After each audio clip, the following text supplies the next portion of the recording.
KCR BRK భవన్కు చేరుకుని దాదాపుగా అరగంట కావస్తుంది. మరి విచారణ ప్రారంభమైందా, ఓపెన్ కోర్టులో జరుగుతుందా లేదంటే లోపల జరుగుతుందనే దానికి సంబంధించి వివరాలు అందించడానికి బీఆర్కే భవన్ నుంచి మా ప్రతినిధి చారి జాయిన్ అవుతున్నారు. చారి, విచారణ ప్రారంభమైందా?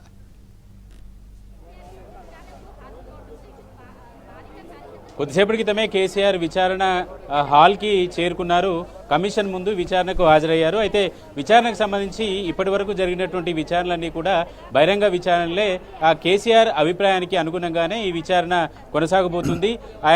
ఓపెన్గా విచారణ చేయడానికి విచారణలో ప్రశ్నల్ని కమిషన్ నుంచి వచ్చినటువంటి ప్రశ్నలకి కేసీఆర్ సమాధానం చెప్పాలనుకుంటే ఓపెన్గా, లేదంటే ఇండోర్లో కెమెరా షూట్ చేస్తూ విచారణ కొనసాగి ఈ రెండు ఆప్షన్స్కి సంబంధించి ఇప్పటికీ రెండు ఏర్పాట్లను కూడా చేశారు. కేసీఆర్ ఏ నిర్ణయానికి ఓకే అన్నా దానికి సిద్ధంగా ఉండడానికి కమిషన్ సిబ్బంది అంతా కూడా ఇప్పటికీ ఏర్పాట్లు చేశారు. అయితే కమిషన్ విచారణలో ఏం ప్రశ్నలు సంధిస్తారు, ఇప్పటివరకు మనం ఊహించినటువంటి ప్రశ్నలే వస్తాయా, లేదంటే గతంలో సాధారణంగా కమిషన్ విచారణ నోటీసులు రాజకీయ నాయకులు గతంలో మంత్రులుగా పనిచేసినటువంటి వాళ్ళకు విచారణల్లో నోటీసులు ఇచ్చినటువంటి క్రమంలో మొదట విచారణకి కేసీఆర్ హాజరవ్వాలని ఓ నోటీసులు ఇచ్చారు.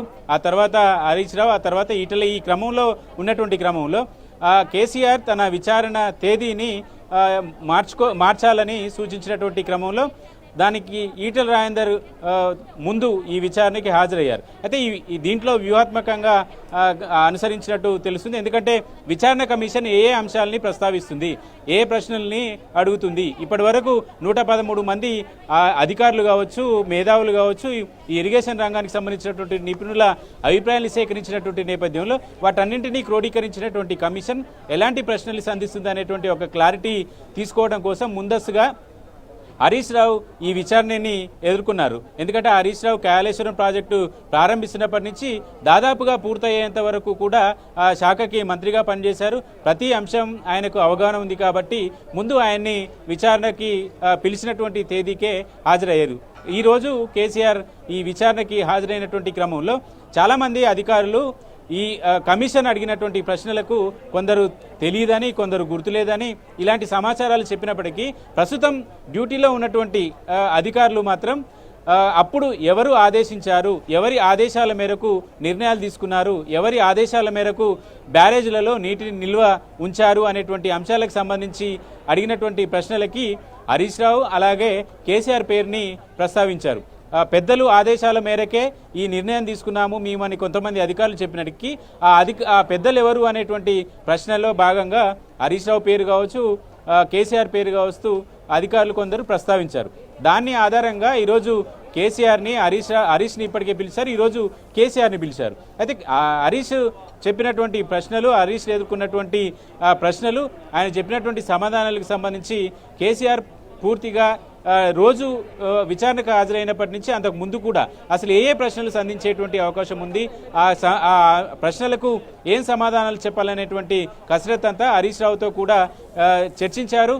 వచ్చినటువంటి ప్రశ్నలు, సమాధానాలు వీటన్నిటి మీద చర్చించిన తర్వాత విచారణకి ఈరోజు హాజరవుతున్నటువంటి క్రమంలో 2 రోజులుగా కేసీఆర్ ఫామ్ హౌస్లోనే అన్ని రకాలుగా కసరత్తు చేశారు. కేసీఆర్ ఆ విచారణకు హాజరవుతున్నటువంటి క్రమంలో ఆయనతో కొన్ని ఫైల్స్ను కూడా తీసుకొచ్చారు. కాళేశ్వరం ప్రాజెక్టుకు సంబంధించినటువంటి అనేక ప్రశ్నలు, ప్రస్తుతం ఉత్పన్నమవుతున్నటువంటి అనేక అనుమానాలకు సంబంధించి ఆయన పూర్తి స్థాయిలో సమాధానాలు ఇచ్చేందుకు సిద్ధమైనటువంటి పరిస్థితి అయితే కనపడింది. ఎందుకంటే కాళేశ్వరం గురించి ఇంచు తెలిసినటువంటి వ్యక్తి కేసీఆర్. అక్కడ ఏం జరిగింది అనేటువంటి అంశాలన్నీ కూడా పూర్తిగా ఆయనకు తెలుసు కాబట్టి ఆయన మరీ కమిషన్ అడిగేటువంటి ప్రశ్నలు ఎలా ఉంటాయి అనేటువంటి కసరత్తే కానీ కాళేశ్వరం గురించి పెద్దగా ఆయన స్టడీ చేయాల్సినటువంటి అవసరం ఉండదనేటువంటి భావన చాలా మందిలో ఉంటుంది. ఎందుకంటే ఆయనే ఉండి అన్ని రకాలుగా ఆయనే ప్రాజెక్టు నిర్మాణం కావచ్చు, ప్రాజెక్టు పూర్తయ్యేంత వరకు కూడా అన్నీ తానే ఉన్నారు కాబట్టి పూర్తి స్థాయిలో అవగాహన ఉంటుంది. అయితే ఈ ప్రాజెక్టు నిర్మాణ క్రమంలో డిపిఆర్కి సంబంధించినటువంటి ప్రశ్నలు, నిధుల కేటాయింపుకు సంబంధించినటువంటి అంశాలు, కాంట్రాక్టర్లకు నిధులు విడుదల చేసేటువంటి క్రమం కావచ్చు, కాంట్రాక్టర్లు ప్రాజెక్టు పూర్తి కాకముందుకే పూర్తి స్థాయిలో నిధులు ఎలా ఇచ్చారు అనేటువంటి అంశం కావచ్చు, కాంట్రాక్టర్లు ప్రభుత్వం దగ్గర డిపాజిట్ చేసినటువంటి మొత్తాన్ని నాణ్యతా ప్రమాణాలు చెక్ చేయక ముందుకే ఎందుకు తిరిగి కాంట్రాక్టర్లకు చెల్లించారు అనేటువంటి అంశాలు, ఇలాంటి అంశాలన్నిటి మీద కూడా కేసీఆర్ని కమిషన్ ప్రశ్నించేటువంటి అవకాశం ఉంది. వాటన్నిటికీ కేసీఆర్ ఏం సమాధానాలు చెప్తారనేది కూడా చూడాలి. ఇప్పటి వరకు టెక్నికల్ అంశాలు ఇరిగేషన్ ఆ తుమ్మిడిహెట్టి దగ్గర కట్టాల్సినటువంటి ప్రాజెక్టుని మేడిగడ్డకు ఎందుకు కట్టారు అనేటువంటి అంశం, అలాగే ఈ డిజైన్ ఎవరిది అనేటువంటి అంశం, అక్కడే ఎందుకు కట్టారు అనేటువంటి అంశాన్ని హరీష్ రావుని కూడా ప్రశ్నించింది కమిషన్. ఈ ప్రశ్నలకి కమిషన్ ముందు ప్రధానంగా హరీష్ రావు ఇదంతా టెక్నికల్ టీం చేసేటువంటి కసరత్తు, ఇంజనీర్లు చేసేటువంటి కసరత్తు కాబట్టి అది మంత్రులుగా మా బాధ్యత కాదు, కేవలం ఒక ఎజెండాని ఫిక్స్ చేసేంత వరకే మంత్రుల పని ఉంటుంది అనేటువంటి అంశాన్ని వాళ్ళు ప్రస్తావించారంటే ఓ రకంగా ఈ నీటి నిల్వకు సంబంధించినటువంటి అంశం కావచ్చు, నిర్మాణానికి సంబంధించినటువంటి అంశం కావచ్చు, క్వాలిటీ మెజర్మెంట్కి సంబంధించినటువంటి అంశం కావచ్చు, వీటన్నిటిని కూడా ఇంజనీరింగ్ అధికారులదే బాధ్యత అనేటువంటి తరహాలోనే సమాధానం చెప్పారు అటు ఈటెల రాజేందర్, ఇటు హరీష్ రావు. అయితే ఈరోజు కేసీఆర్ కూడా అలాంటి సమాధానమే చెప్తారా? నిజంగానే కేసీఆర్ని అలాంటి ప్రశ్నలే కమిషన్ వేస్తుందా అనేది ప్రస్తుతం సస్పెన్స్గానే ఉంది. ఎందుకంటే విచారణ పూర్తయితే తప్పితే కేసీఆర్ని కమిషన్ ఏమడిగింది, కేసీఆర్ ఏం చెప్పారనేటువంటి స్పష్టత వచ్చేటువంటి అవకాశం ఉంటుంది. కాబట్టి పూర్తి స్థాయిలో ఈ కమిషన్ విచారణలో ఏ ప్రశ్నలు వేస్తారు, వాళ్ళకు ఉన్నటువంటి ఇన్ఫర్మేషన్ ఏంది, ఒకవేళ అధికారులు ఇచ్చినటువంటి సిఈ స్థాయి అధికారులు ఇచ్చినటువంటి స్టేట్మెంట్లు కావచ్చు, ఆ స్టేట్మెంట్లని కేసీఆర్ ముందు ఉంచి మీరు ఇచ్చినటువంటి ఆదేశాలకు సంబంధించి మీరేమంటారు అనేటువంటి ప్రశ్న కూడా అడగవచ్చు. ఎందుకంటే ముఖ్యమంత్రి హోదాలో కానీ మంత్రుల హోదాలో కానీ అధికారులకు మౌఖికంగా ఇచ్చేటువంటి ఆదేశాలే ఎక్కువగా ఉంటాయి. రిటర్న్గా ఈ పని చేయండి అని మాత్రం ఏ మంత్రి కానీ ఎవరు ముఖ్యమంత్రులు కానీ ఆదేశాలు జారీ చేసేటువంటి దాఖలాలు ఉండవు. మౌఖికంగా ఇచ్చేటువంటి ఆదేశాలనే అధికారులు పాటిస్తుంటారు. అలాంటి మౌఖికంగా ఇచ్చినటువంటి ఆదేశాలను కనుక చూస్తే ఇటు ఇరిగేషన్ శాఖలో పనిచేసినటువంటి అధికారులే ఇప్పుడు జరిగినటువంటి తప్పిదాలన్నిటికీ కూడా బాధ్యులయ్యేటువంటి అవకాశమే ఎక్కువగా ఉంటుంది. కాబట్టి కేసీఆర్ నిజంగానే అధికారులు చేసినటువంటి తప్పిదమే అని చెప్తారా? గతంలో మీడియా సమావేశాల్లో అనేక రకాలుగా అంశాలని ప్రస్తావించినటువంటి కేసీఆర్ కమిషన్ ముందు అలాంటి అంశాలని ప్రస్తావిస్తారా, లేదంటే ఈటెల రాజేందర్, హరీష్ రావు చెప్పినట్టుగానే ఇంజనీరింగ్ అధికారులు మాత్రమే ఈ టెక్నికల్ విషయాలన్నింటినీ చూస్తారా అనేటువంటి సమాధానం చెప్తారనేటువంటి అంశం కూడా ఆసక్తికరంగా చూడాలి. ప్రస్తుతం అయితే విచారణ కొనసాగుతుంది.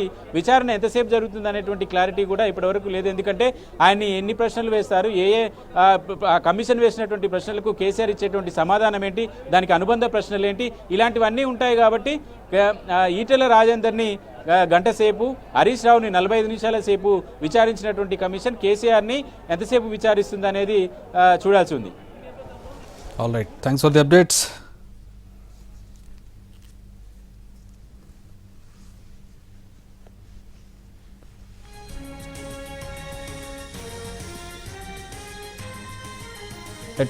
కేసీఆర్ కొద్దిసేపు క్రితం బీఆర్కే భవన్లోకి వెళ్లారు. జస్టిస్ పీసీ ఘోష్ కమిషన్ ముందు హాజరవ్వడానికి ఒక కీలక ఘట్టంగా చెప్పుకోవచ్చు. కాళేశ్వరం కమిషన్ విచారణలో నేటితో విచారణ ఒక కొలిక్కి వచ్చే అవకాశం కనపడుతుంది. త్వరలో నివేదిక ఇచ్చే అవకాశం కూడా కనపడుతోంది. ఎందుకంటే కమిటీకి ఇచ్చినటువంటి టైం కూడా పూర్తవుతోంది. టైం లైన్ కూడా పూర్తవుతున్న నేపథ్యంలో ప్రస్తుతం కీలకమైనటువంటి ఘట్టం. అప్పటి ముఖ్యమంత్రి బీఆర్ఎస్ అధినేత కేసీఆర్ ఈరోజు కాళేశ్వరం కమిషన్ ముందు హాజరయ్యారు. కాళేశ్వరం ఆయన బ్రెయిన్ చైల్డ్, ఆయన కర్మగా ఉండి పూర్తి స్థాయిలో కాళేశ్వరం ప్రాజెక్టును పూర్తి చేయించినటువంటి నేతగా ఉన్నారు. ఆయన ముఖ్యమంత్రి హోదాలో ఉండి కాళేశ్వరాన్ని పూర్తి చేయించినటువంటి వ్యక్తి. ఆయనకి పూర్తిగా కాళేశ్వరం మీద ఒక అవగాహన ఉంటుంది. దానికి ఎక్కడ ఏ విధంగా జరిగింది, ఏ విధమైనటువంటి మార్పులు జరిగాయి, ఎందుకు జరిగాయి అనే దానికి సంబంధించి ఆయనకు అవగాహన ఉంటుంది. ఈ నేపథ్యంలో ఆయన విచారించడం అనేది, అంటే అందరినీ విచారించడం పూర్తయింది. టెక్నికల్ స్టాఫ్ కావచ్చు, టెక్నికల్ అధికారులు కావచ్చు, బ్యూరోక్రాట్స్ కావచ్చు, అలాగే అప్పట్లో ఉన్నటువంటి మంత్రులు కావచ్చు, అందరినీ విచారించడం పూర్తయింది. ఆ తర్వాత ముఖ్యమంత్రి హోదాలో ఉన్నటువంటి, అలాగే కాళేశ్వరంకి పూర్తి స్థాయిలో బాధ్యత వహించినటువంటి అప్పటి ముఖ్యమంత్రి కేసీఆర్ని ఈరోజు విచారిస్తోంది కమిషన్. సో ఆయన నుంచి ఎట్లాంటి ఆన్సర్స్ వస్తాయి, ఎందుకంటే రాజకీయ నేతలకు సంబంధించిన సమాచారం, రాజకీయ నేతలు ఇచ్చినటువంటి ఆన్సర్స్ మనం చూసాం. అప్పటి ఆర్థిక శాఖ మంత్రిగా ఉన్నటువంటి ఈటెల రాజేందర్ను 20 నిమిషాల పాటు విచారించినటువంటి నేపథ్యంలో టెక్నికల్ అంశాలు మా పరిధిలో ఉండవు అంటూ ఆయన సమాధానం చెప్పారు. ఇంచుమించు అలాంటి సమాధానాలే అప్పటి ఇరిగేషన్ మినిస్టర్గా ఉన్నటువంటి హరీష్ రావు కూడా ఇచ్చినటువంటి పరిస్థితి. ఇక అప్పటి ముఖ్యమంత్రి హోదాలో ఉన్నటువంటి కేసీఆర్ ప్రస్తుతం ఎట్లాంటి సమాధానాలు చెబుతారు, అవి టెక్నికల్ అంశాలు మా పరిధిలో ఉండవనే సేమ్ సమాధానాన్ని ఆయన చెబుతారా, లేదంటే బాధ్యత తీసుకుంటారనేది కూడా విచారణను మలుపు తిప్పేటటువంటి అంశంగా చెప్పుకోవచ్చు.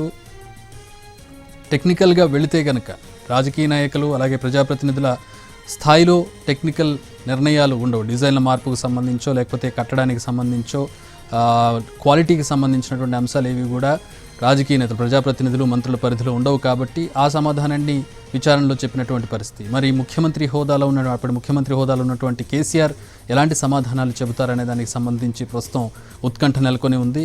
ఆయనకి ఎలాంటి ప్రశ్నలు వేస్తారనే దానికి సంబంధించి బేసిక్ ప్రశ్నలు, కీలకమైనటువంటి ప్రశ్నలు ఎన్టీవీ స్క్రీన్ మీద మీరు చూడొచ్చు. సో ఆయనకి ఎట్లాంటి ప్రశ్నలు వేస్తారు అనే దానికి సంబంధించి ఒక క్లారిటీ ఉన్నా సమాధానాలు ఏ విధంగా ఉంటాయనే దాని మీదే సర్వత్రా ఉత్కంఠ నెలకొని ఉంది. సమాధానాలను బేస్ చేసుకుని నివేదిక ఉంటుంది, నివేదికని బేస్ చేసుకుని తదుపరి ఎంక్వైరీలు కానీ విచారణలు కానీ ఉంటాయి. దానికి సంబంధించినటువంటి ఎవరు బాధ్యులు అనే దానికి సంబంధించి ఒక కంక్లూజన్ అనేది వస్తుంది. మరి ఈరోజు కేసీఆర్ చెప్పేటటువంటి సమాధానాలు ఏ విధంగా ఉంటాయనే దానికి సంబంధించి కూడా ప్రస్తుతం ఒక ఆసక్తి నెలకొని ఉన్న నేపథ్యంలో విచారణ ప్రారంభమైంది. విచారణలో మరి కేసీఆర్ నుంచి వచ్చేటువంటి సమాధానాలు ఏంటి? ఇప్పటికే ఆయన తనకున్నటువంటి కాళేశ్వరానికి సంబంధించి కావచ్చు, కాళేశ్వరం డిజైన్స్కి సంబంధించి కావచ్చు, తన దగ్గర ఉన్నటువంటి వివరాలతోటి ఆయన ఒక నివేదిక రూపొందించుకున్నారు. అలాగే హరీష్ రావును, కేసీఆర్కి ముందు హరీష్ రావును విచారించారు. హరీష్ రావుకు వేసినటువంటి ప్రశ్నల నేపథ్యంలో దాని మీద కూడా ఒక నివేదికను ఆయన రూపొందించుకున్నట్టుగా తెలుస్తోంది. మొత్తం 2 నివేదికలతోటి ప్రూఫ్స్ తోటి ఆయన విచారణకు హాజరైనట్టుగా తెలుస్తోంది. నిన్నటి వరకు కూడా కేసీఆర్ హాజరవుతారా లేదా అనే దాని మీద ఒక ఉత్కంఠ ఉండింది. కానీ ఈరోజు కేసీఆర్ హాజరయ్యారు. ఎందుకంటే కేటీఆర్ చేసినటువంటి ట్వీట్ ఒక క్వశ్చన్ లేవదీసింది. ఇప్పటి వరకు అంటే హరీష్ రావు కావచ్చు, ఇతర విచారణలో ఇతరులు ఎవరైతే పాల్గొన్నారో వాళ్ళంతా ఇచ్చినటువంటి సమాచారం సరిపోతుంది, ఇంకా కేసీఆర్ కొత్తగా చెప్పాల్సింది ఏమీ లేదు అంటూ కేటీఆర్ ట్వీట్ చేసిన నేపథ్యంలో గతంలో విద్యుత్ కమిషన్కి లేఖ రాసిన ట్రాక్ రికార్డు ఉన్నటువంటి నేపథ్యంలో దీనికి కూడా లేఖ రాస్తారా అనే దానికి సంబంధించి కూడా నిన్నటి వరకు ఒక క్లారిటీ లేదు. కానీ ఈరోజు కేసీఆర్ హాజరవడంతో దానికి తెరపడింది. కేసీఆర్ విచారణకు నేరుగా హాజరయ్యారు, కమిషన్ ముందు హాజరయ్యారు. కమిషన్ వేసే ప్రశ్నలకు సమాధానాలు చెప్పబోతున్నారు. ఎటొచ్చి ఆ సమాధానాలు ఏంటి అనే దాని మీద సర్వత్రా ఉత్కంఠ నెలకొని ఉంది. విచారణను మలుపు తిప్పే సమాధానాలు ఉంటాయా, లేదంటే ఎక్స్పెక్ట్ చేసిన సమాధానాలే ఉంటాయి? అంటే గతంలో హరీష్ రావు కావచ్చు, ఈటల రాజేందర్ చెప్పినటువంటి సమాధానాలే కేసీఆర్ కూడా చెప్తారనేది కూడా ఇక్కడ ఆసక్తి రేపుతున్నటువంటి అంశం. ఈ నేపథ్యంలో బీఆర్కే భవన్ ముందు ఎక్కడైతే విచారణ జరుగుతుందో బీఆర్కే భవన్ ముందు భారీ స్థాయిలో బీఆర్ఎస్ శ్రేణులు చేరుకున్నాయి. తమ అధినేత విచారణకు హాజరైనటువంటి నేపథ్యంలో బీఆర్ఎస్ శ్రేణులు అక్కడికి హాజరయ్యాయి. కొంతమందిని మాత్రమే లోపలికి అలౌ చేయడంతో, ఎంట్రీ రిస్ట్రిక్షన్ ఉండడంతో అక్కడ నిరసన వ్యక్తం చేస్తూ ఉన్నారు బీఆర్ఎస్ శ్రేణులు. భారీ స్థాయిలో పోలీసు భద్రతా బలగాలు అక్కడ మోహరించారు, లా అండ్ ఆర్డర్ ప్రాబ్లం రాకుండా.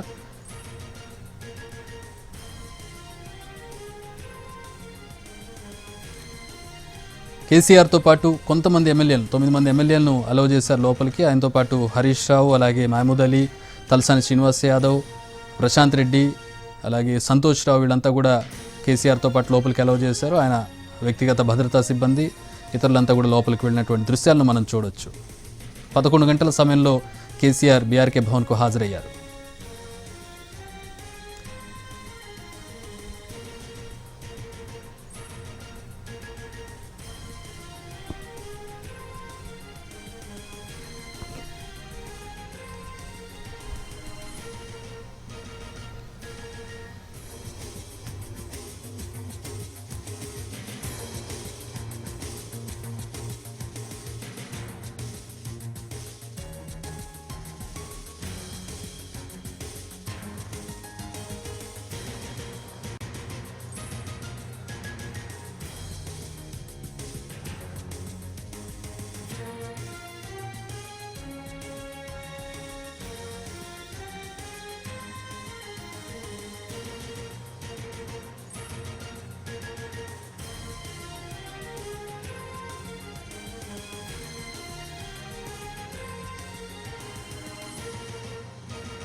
రైట్, కేసీఆర్ విచారణకు సంబంధించి అప్డేట్ చూస్తూ ఉన్నాం. కీలకమైనటువంటి అప్డేట్గా చెప్పుకోవచ్చు. ఓపెన్ కోర్ట్ విచారణకు సంబంధించినటువంటి అప్డేట్ అందరినీ కూడా బయటకు పంపించి face to face justice Pinaki Chandra Ghosh face to face కేసీఆర్ను విచారిస్తున్నట్టుగా తెలుస్తోంది. అలాగే ఇన్ కెమెరా రికార్డింగ్ను కోరినట్టుగా తెలుస్తోంది కేసీఆర్. పూర్తిగా విచారణను రికార్డ్ చేయబోతున్నారు కెమెరాలో. ఆయన అనారోగ్య కారణంగా ప్రస్తుతం ఆయన ఇన్ హౌస్ ఎంక్వైరీ చేస్తున్నట్టుగా తెలుస్తోంది, విచారణ చేస్తున్నట్టుగా తెలుస్తోంది. ఈ విచారణ అంతా కూడా రికార్డ్ చేస్తున్నట్టుగా తెలుస్తోంది. ప్రస్తుతం దానికి సంబంధించిన అప్డేట్ చూస్తూ ఉన్నాం. నేరుగా justice Pinaki Chandra Ghosh PC Ghosh face to face విచారణ చేస్తున్నట్టుగా తెలుస్తోంది.